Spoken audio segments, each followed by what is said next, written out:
अगर हिंदुस्तान की सरकार 100 रुपए खर्च करती है तो आदिवासी अफसर 10 पैसे का निर्णय लेते हैं। मतलब आपकी भागीदारी 100 में से 8%, आपकी आबादी 100 में से 8, आपकी भागीदारी 100 रुपए में से 10 पैसे, 90 में से सिर्फ एक अफसर आदिवासी है और उस अफसर को पीछे कोने में बैठा रखा है। उसको काम नहीं देते, बड़ी मिनिस्ट्री उसके हाथ में नहीं है। उसको कहते हैं आप आदिवासी हो, आप पीछे बैठो, आप वनवासी हो, आप पीछे बैठो।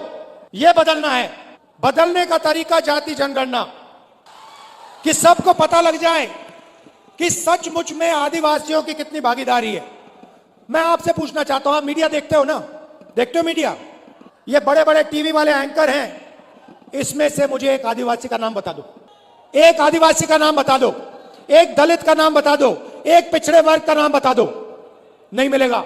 हिंदुस्तान की सबसे बड़ी कंपनियों में, अदानी की कंपनी में, अंबानी की कंपनी में, मुझे एक आदिवासी नाम बता दो। नहीं मिलेगा।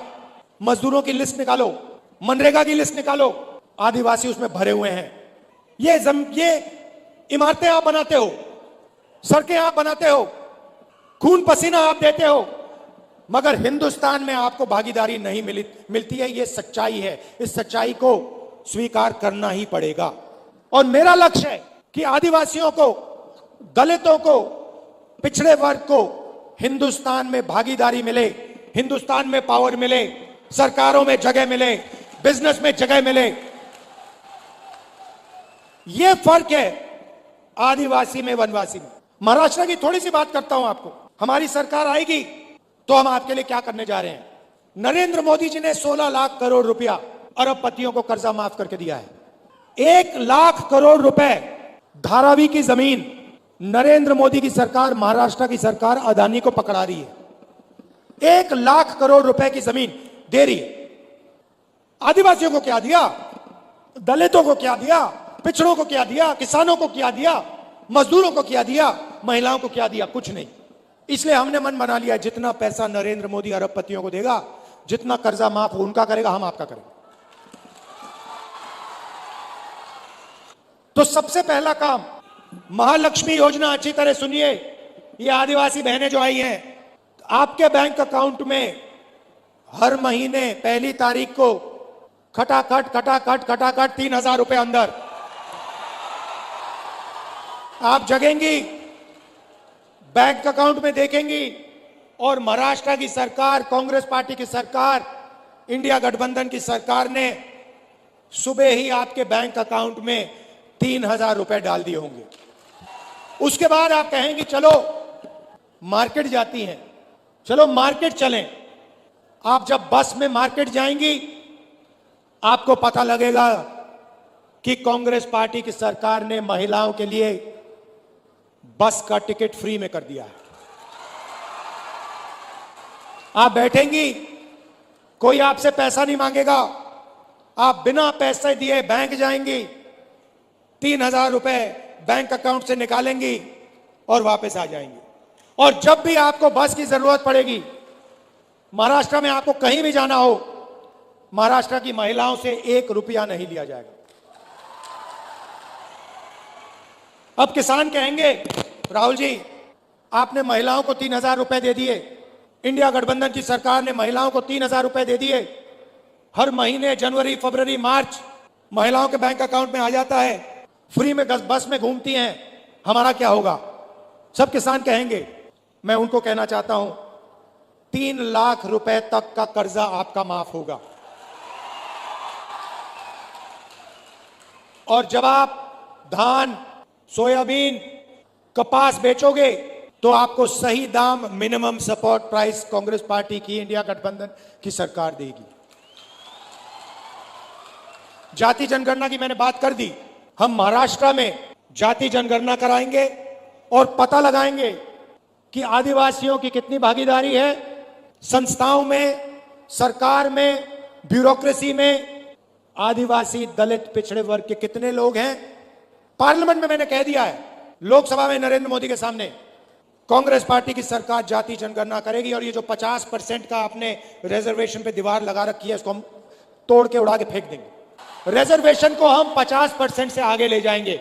लोकसभा में मैंने बोला है, ये वायदा मैं आपसे कर रहा हूं, जाति जनगणना और 50% की दीवार कांग्रेस पार्टी की सरकार दिल्ली में तोड़ेगी, महाराष्ट्र की सरकार यहां तोड़ेगी।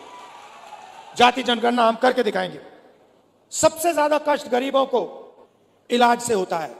गरीब किसान को दिल का ऑपरेशन करना हो, पेट का ऑपरेशन करना हो, किसी को कैंसर हो जाता है, कैंसर का इलाज करना होता है, तो गरीब किसान कर्ज में डूब जाता है, आत्महत्या कर लेता है।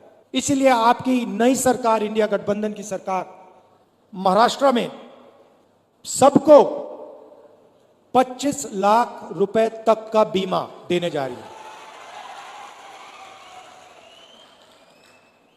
दिल का दौरा पड़े, कैंसर हो, किडनी की बीमारी हो, लिवर की बीमारी हो, पेट की बीमारी हो, आप अस्पताल जाओगे, 25 लाख रुपए तक का इलाज आप मुफ्त में करवाओगे। और युवाओं को, बेरोजगार युवाओं को 4,000 रुपए प्रति महीना, जब तक वो रोजगार पा लेंगे। और 2.5 लाख सरकारी रोजगार जो नरेंद्र मोदी और बीजेपी की सरकार, महाराष्ट्र की सरकार नहीं दे रही है, वो हम आदिवासियों के, दलितों के, पिछड़ों के, गरीब जनरल कास्ट के लोगों के हवाले कर देंगे। महाराष्ट्र की सरकार आपके जो प्रोजेक्ट्स हैं, जो महाराष्ट्र को रोजगार देने वाले प्रोजेक्ट्स हैं, उनको दूसरे प्रदेशों में भेजती है और आपके लोग मजदूरी दूसरे प्रदेशों में जाके करते हैं। उदाहरण देता हूं, वेदांता और फॉक्सकॉन का सेमीकंडक्टर प्लांट, जिससे महाराष्ट्र के युवाओं को 10,000 रोजगार मिलते, 1.5 लाख करोड़ रुपए का प्लांट है, ये उन्होंने महाराष्ट्र से छीनकर गुजरात भेज दिया। टाटा एयरबस का मैन्युफैक्चरिंग यूनिट, 10,000 रोजगार, 1.8 लाख करोड़ का प्रोजेक्ट है, यह महाराष्ट्र की सरकार ने गुजरात भेज दिया। आईफोन बनाने का प्लांट, 2 लाख करोड़ रुपए का प्लांट, 75,000 युवाओं को रोजगार मिलता, यह उन्होंने महाराष्ट्र से छीनकर गुजरात भिजवा दिया। ड्रग पार्क, 80,000 लोगों को रोजगार मिलता, छीन के गुजरात पहुंचा दिया। गेल पेट्रोकेमिकल प्लांट प्रोजेक्ट, 60,000 करोड़ का प्रोजेक्ट था, 21,000 युवाओं को रोजगार मिलता, यह उन्होंने आपसे छीन के दूसरे प्रदेश में भिजवा दिया। अगर हम सब रोजगार मिला दें तो महाराष्ट्र से बीजेपी की सरकार ने 5 लाख रोजगार छीनकर दूसरे प्रदेशों में भिजवा दिए। इसीलिए आपको यहां रोजगार नहीं मिलता है, इसीलिए यहां आपको बेरोजगार बना दिया गया है। यह काम इंडिया गठबंधन और कांग्रेस पार्टी की सरकार नहीं करेगी। महाराष्ट्र के प्रोजेक्ट्स महाराष्ट्र में रहेंगे, गुजरात के प्रोजेक्ट्स गुजरात में रहेंगे। हम ये नहीं चाहते कि आपके सारे के सारे प्रोजेक्ट्स यहां से छीनकर दूसरे प्रदेशों में भेजे जाएं और आदिवासी युवा जाकर बंधुआ मजदूर बने गुजरात में, दूसरे प्रदेशों में। हम चाहते हैं कि आपको महाराष्ट्र में रोजगार मिले, सही रोजगार मिले, इज्जत का रोजगार मिले। इसीलिए हम चुनाव लड़ रहे हैं, इसीलिए हम यहां अपनी सरकार बनाना चाह रहे हैं।